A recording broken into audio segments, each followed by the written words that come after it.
Olá, amigos aprendizes do Evangelho. Hoje nosso comentário é do livro Pão Nosso, outro livrinho da série aí que já chegamos a usar nos comentários também.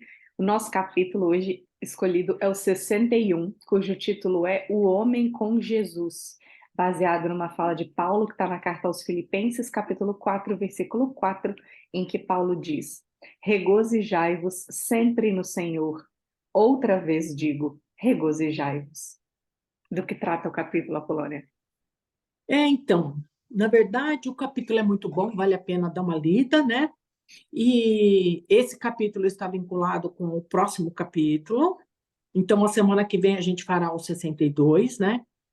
E aqui são os desafios que a gente tem que enfrentar para seguir, né? Para seguir Jesus, né? O que o homem tem que fazer para que possa ver e entender Jesus e o seu evangelho. Na verdade, o capítulo aqui muda somente a perspectiva, né? Aqui é a visão do homem. O homem que tem que fazer. No próximo é o que Jesus teve que fazer. Né? Então, eu achei bastante interessante, porque às vezes a gente fala assim, Jesus tem poder, né? Ele pode tudo, ele faz o que quer, e ele... né? E a gente, na verdade, cada vez que eu estudo, que eu busco, que eu pesquiso, eu falo, puxa, é um Jesus que eu não conheço. Né? Então, eu acho interessante trazer isto, né? Então, o homem que aqui passa a ver a Jesus como uma possibilidade de uma imensa possibilidade, né? Tem um horizonte vasto que o Evangelho traz, né? E Jesus, ele deixa isso bastante claro nos Evangelhos, quando ele diz, né? Eu vim para que tenha vidas, entrar e sair pelo reino dos céus através da minha pessoa. Ele tem muitas falas que abrem um leque é, a partir da perspectiva de Jesus, que antes disso a gente não tinha, né? Então, então com Jesus a gente pode ganhar a liberdade espiritual, com responsabilidade, né? É, e assim, como a gente se transforma quando a gente abraça esse evangelho, quando a gente abraça esse Jesus, quando a gente conhece Jesus. Aí, Paulo, quando ele fala isso aqui, na verdade, ele estava numa cidade, eu não me lembro o nome agora, tá? Passou despercebido. E aí ele tinha levado uma surra. Mas ele tinha apanhado muito, ele estava todo quebrado, entendeu? E aí, então, ele escreve essa carta aos Filipenses, ainda assim, totalmente morto, né? Todo machucado, quebrado isso, quebrado aquilo. Ele ainda escreve: olha, regozijai-vos, né? Quer dizer, apesar das dificuldades, ele entendia que tudo que ele estava fazendo era em prol de alguma coisa melhor. Porque nessa pesquisa também eu entendi que o evangelho começou a ser escrito após 40 anos da morte de Jesus, né? Muito tempo, né? Então, Paulo que começa a escrita, você entendeu? E aí, porque assim, a palavra naquele tempo tinha valor. Mas imagina só se ninguém tivesse registrado. Como não iria chegar até a gente esses ensinamentos de Jesus se fosse só na palavra, né? E aí Paulo, então, foi um dos primeiros que começou a escrever, até porque dentro dos discípulos que existiam na época, era ele mais um que sabia, né, a escrita, somente. Então, foi Paulo que começou, ok? E aí o Paulo trabalha com dois arquétipos, né, de Adão. Olha que interessante. Então, Adão existiu? Ele é um arquétipo, né? E aí a gente pega, assim, um arquétipo de Adão, então, que vem a ser, é o homem que esteve no planeta até a vinda de Jesus. E este homem que estava no planeta até a vinda de Jesus, ele era o centro do universo. Então, ele se preocupava com você mesmo. Por isso que dizem que Adão comeu o fruto do mal, né? E o primeiro Adão, né? Então, quando ele fez a escolha, olha, você vai comer o fruto sim ou não, como diz lá na Bíblia, né? Que quando Deus fala para Adão, olha, não coma desse fruto, e o Adão decidiu comer o fruto do mal, então ele não leva em consideração a perspectiva de Deus, e sim a dele. Então, o homem, até a vinda de Jesus, ele tem essa característica de que ele é o centro do universo. Aí, o último Adão, como na minha pesquisa aqui, é Jesus. E ele vem e ele muda a perspectiva, então. Né? O último Adão é aquele que vem e diz, opa, peraí, não, eu não estou aqui para ser o centro do universo, mas eu estou aqui para fazer a vontade do meu Pai. Por isso que quando Jesus vai ao Monte das Oliveiras, lá ele fala, a Pai, seja feita a sua vontade e não a minha. Então, ele se coloca aí como morto na cruz, porque se era a vontade dele, de Jesus, não era. Mas a situação naquele momento levou a este tipo de situação e ele não resistiu. Ele não lutou, ele não brigou, ele não esperneou para que fosse diferente. Entendeu? Porque, na verdade, ele veio fazer a vontade do Pai que está no céu e não a vontade dele. Então, eu achei muito interessante essas duas colocações, né? Uma do homem primitivo e a outra do homem a partir da vinda de Jesus, né? Então, este capítulo, ele traz um homem sem Cristo e o homem com Cristo, né? Então, a diferença que vem a ser. E como isto mudou na questão do universo, né? Das pessoas, como que mudou isso tudo. E veja, que interessante que agora, dentro do Espiritismo, a gente está fazendo com que o homem busque a si próprio com a visão de Jesus, né? Então, você tem que buscar você mesmo, mas com os conceitos da divindade, para você se melhorar e melhorar as suas atitudes em relação ao outro, né? Bom, então, quando Paulo escreve a carta, né, ele diz para os filipenses, né, e diz para nós, apesar de todas as dificuldades que a gente passe, tem alegria. Você está com dor? Tem alegria. Você está com dificuldade nos relacionamentos? Tem alegria. Então, tenha gratidão. Busque viver de acordo com aquilo que Jesus nos ensinou, né? E Emmanuel faz algumas referências que o homem terá que seguir o Cristo.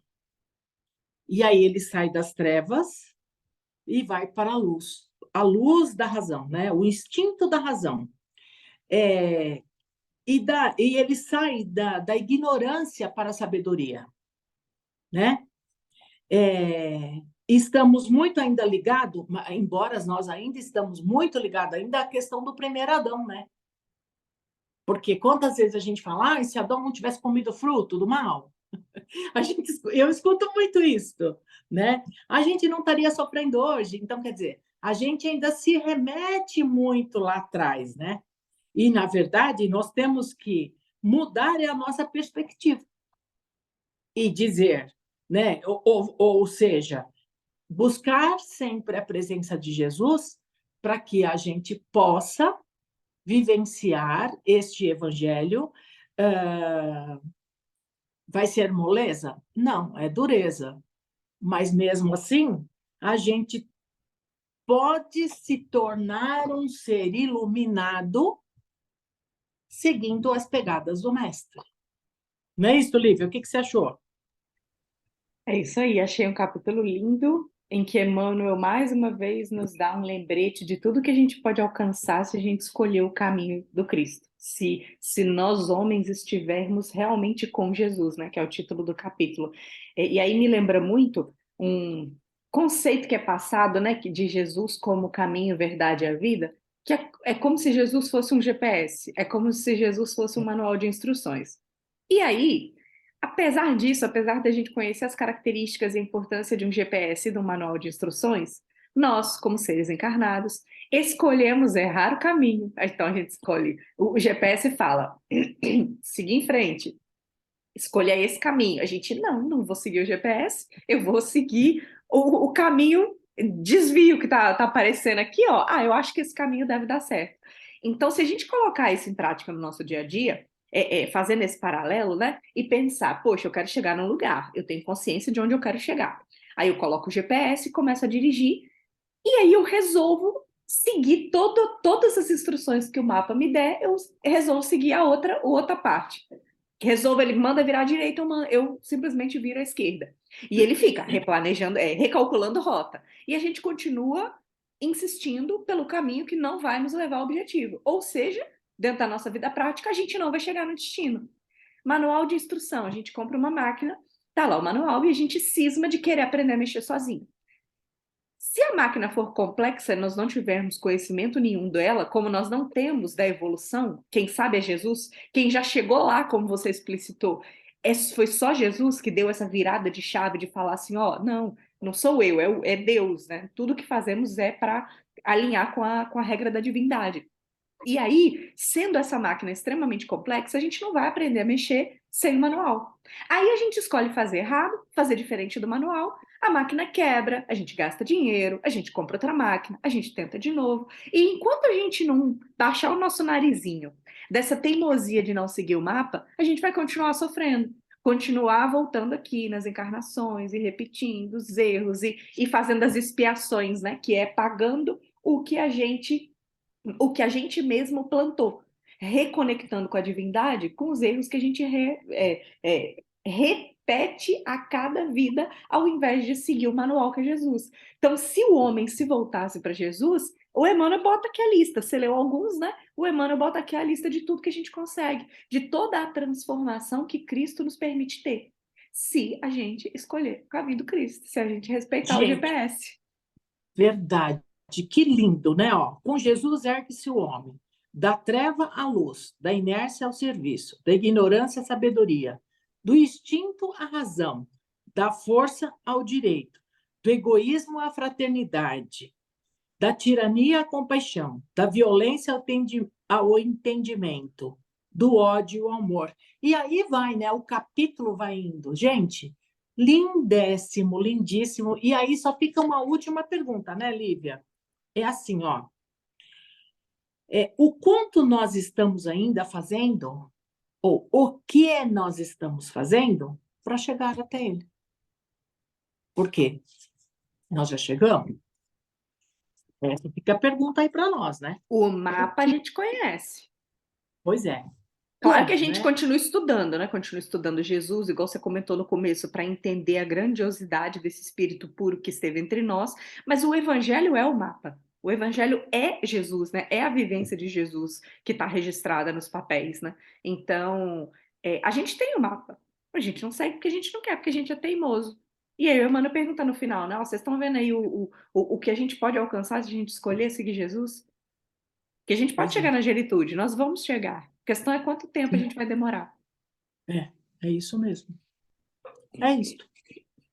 Vamos então para o Estudem. nosso momento de encerramento, para que a gente possa até refletir sobre o quanto Cristo pode acrescentar nas nossas vidas, que possamos então aproveitar esse momento de reflexão, de tranquilidade, sentindo nos nossos corações e nas nossas mentes esta harmonia que nos invade, que contamina positivamente todo o nosso organismo físico, o nosso organismo perispiritual, que nos faz sentir leves e conectados com os nossos amigos espirituais que nos acompanham, nosso mentor individual, mentores amigos e familiares, os queridos mentores do Grupo Espírita Aprendizes do Evangelho, que nos ajudam nesse momento em que objetivamos compartilhar essa paz que agora que desfrutamos. Que possamos mentalizar todo o nosso lar iluminado, todos aqueles corações que estão nessa caminhada junto com a gente, seja onde estiverem, mesmo nas suas casas, aquelas pessoas queridas ao nosso coração, que possam receber esse carinho, receber essa vibração de amor, e que, pensando que precisamos estender esse mesmo amor à nossa família universal, que possamos desejar as mesmas coisas que desejamos para o nosso familiar mais querido, desejamos para o nosso vizinho mais difícil, por todos aqueles que estão no nosso bairro, em especial as famílias em desequilíbrio, que possamos estender essas vibrações para todo o nosso estado, todo o nosso querido Brasil, todos os governantes federais, estaduais e municipais, os 3 poderes que regem o nosso Brasil, que apesar de todos os escândalos, de todas as decisões que não corroboram para um bom destino da nossa querida população, que ainda assim possamos manter essas vibrações ativas, calorosas, sinceras, para que cada um dos governantes e da população possam no seu dia a dia tomar decisões em benefício do próximo, que todos nós juntos possamos escolher os caminhos trilhados por Jesus, seja em qual posição estivermos, que possamos estender essa vibração para os outros países do nosso planeta Terra, em especial os que se encontram em situações mais críticas de guerra, de fome, de ganância extrema, de corrupção, todas as chagas da humanidade que envolvem população, governantes, que possam ser atenuados por meio das nossas vibrações, que sirvam para despertar corações e mentes.